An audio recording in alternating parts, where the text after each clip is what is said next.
Real Country 1430 AM and 107.3 FM WRDN. Brian Winnekins at World Dairy Expo. Thank you to our expo sponsors, including Dairy Farmers of Wisconsin, AMPI, Compeer Financial, Annabis Silo, Synergy Co-op, Osteoplastics, Wisconsin Farmers Union, Alcivia Co-op, UtterTech, and the Animal Wellness Center of Buffalo Valley.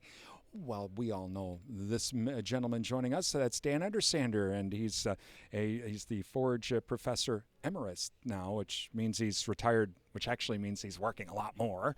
And he's actually been doing some stuff with Harvextra and their forage genetics. We're going to talk with Dan a little bit about this year's alfalfa crop and some of the things that he's done. And Dan, well, I would say happy retirement, but I think you're probably working more now than you did on campus. Well, it is happy retirement. I am down a little bit. My goal has been to at least take weekends off, which I didn't used to do. So I'm heading in the right direction. So you're helping out with some of the management of some of the forages with Harvextra. And before we went to do this interview, you get emails from all over the country and world. That's correct. For better or worse, there aren't many people like me in the world. And so I do get emails from every continent concerning alfalfa and what's wrong with it and how can we grow it better. And of course, alfalfa grows the same all over the world, so you just have to understand the basics and encourage people to look at those basics, which oftentimes means fertilizer and insect control and appropriate cutting timing. Here in the upper Midwest, what have we seen? What have you seen so far with some of those issues? Well, this year, of course, I'm starting to tell people that we don't ever have a normal year. We did have some significant drought through July and August in many parts of the state, and I think perhaps some in your listening audience. And so then the alfalfa, it doesn't grow very tall. It starts to flower, and farmers were asking, when should I cut it?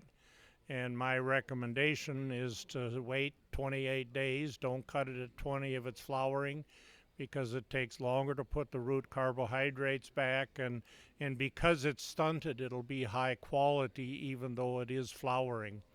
Our basic recommendation on harvesting is to cut at 27 inches. And once it gets taller than that, then we have too much stem. So we've been doing a lot of work with leaf stems, ratios, finding out that a lot of farmers are losing a lot of leaves in the harvesting process. And this is both a yield loss and a quality loss because the leaves are where the protein and the energy is. But some farmers are losing 15 or 20% of their yield in the harvesting process because they're losing leaves. Talking with Dan Undersander today, with the insects, armyworms have started to move into the upper Midwest, which is kind of concerning. Yes, I worked in the South for a number of years, and it's fairly common across the southern two tiers of states. And it's a little bit unusual for it to come up here. We think it came up because of some of the hurricanes hitting the Gulf and pushing them up here. Armyworms are a big problem. They multiply rapidly. They move in and chew up a field quickly. If you see them, you need to spray today, not tomorrow, because there won't be much left. One of the issues this year has been the attacks that have been occurring thus far in September, and should they spray or not. And the concern is that the earlier attacks, if you will, if it was defoliated and the worms moved on and then the alfalfa started to grow again, that's the same as cutting it in mid to late September. And so then it's going to try to regrow, and it may enter the winter with low carbohydrates. So we were recommending that farmers spray the fields in September, even if they weren't going to be harvesting it again, to improve winter survival and yield next spring.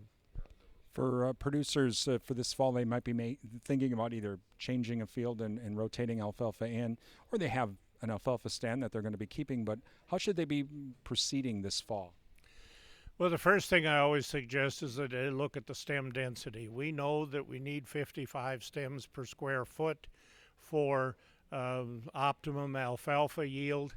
The easiest way is to look at the number of cut ends after you mow in a square foot. If you're down to 40 stems, then that's a 25% yield reduction from what you could be getting. And at some point in there, it perhaps is worthwhile to turn the stand over, take the legume credits, a rotational advantage, and seed a new stand someplace else. One of the main problems that we're running into is farmers have to plan ahead a year or two now, because many of the herbicides for corn and soybeans have a 2-year planting restriction for alfalfa. So if you put the herbicide on corn in 2022, you technically can't plant alfalfa until 2023. So if you are thinking of turning over stands, we encourage individuals to pay attention to the herbicides they're using and look for some shorter rotation ones. We're seeing the same thing on wheat. Some farmers have planted wheat in the fall, harvested it in the spring, and then plan on planting alfalfa in the fall. Well, again, most herbicides have about a 4-month restriction, so if you put the herbicide on the wheat in the spring, no problem. But some of them now are 9 and 10 months, which means if you use those herbicides, you can't plant alfalfa till the next year.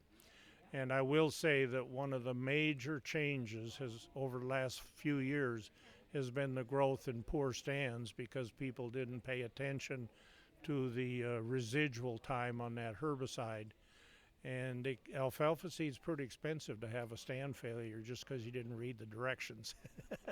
Some good advice from Dan Undersander here at World Dairy Expo. I'm Brian Winnikins for WRDN.